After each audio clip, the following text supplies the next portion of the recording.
the 2020 election in case Joe Biden won.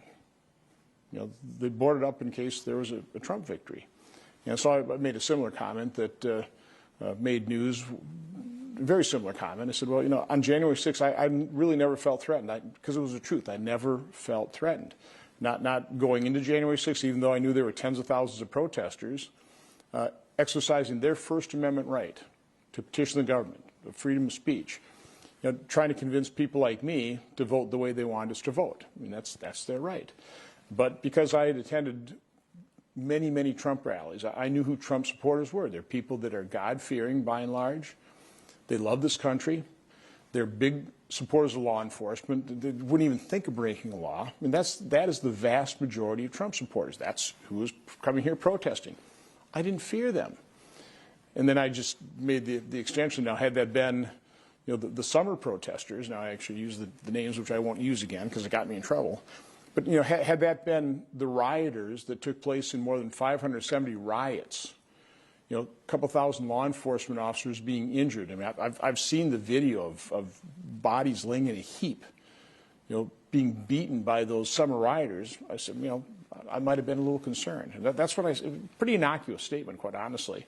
And that blew up into, Ron Johnson's a racist. And, so again, I've been pushing back on the false narratives. And it's important to do that because I think, just for historical purposes, the American public really needs to know what happened on January 6th. Again, the violence, repugnant. The racial slurs, repulsive.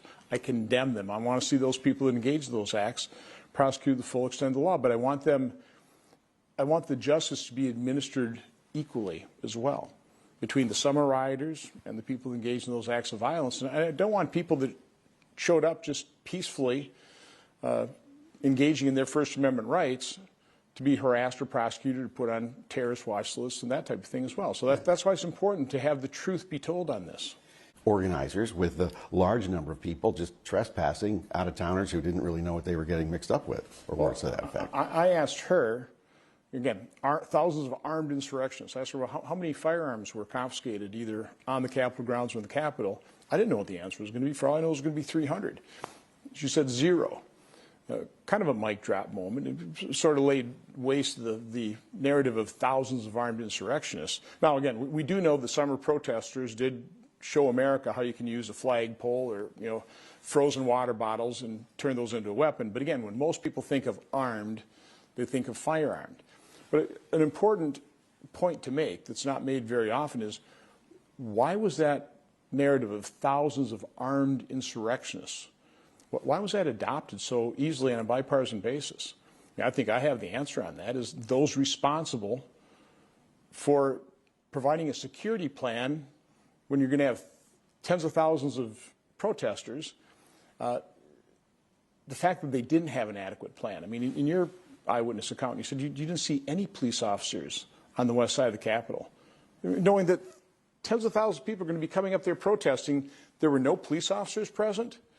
So those that were responsible, Capitol Hill police leadership, the Sergeant at Arms, the congressional leadership, those who are responsible for securing the Capitol in that situation, I mean, they get let off the hook if the narrative takes hold that there were thousands of armed insurrectionists. I mean, what could they possibly have done to secure the Capitol, prevent this breach in the face of thousands of armed insurrectionists? So I think that's one of the reasons this has taken hold. And of course, the media, the social media, they are the communication department of the Democrat Party, and it works for them as well, I mean, politically. Yeah. So again, it just, on a bipartisan basis, just works for a lot of people. So that's why that narrative, that false narrative, took hold.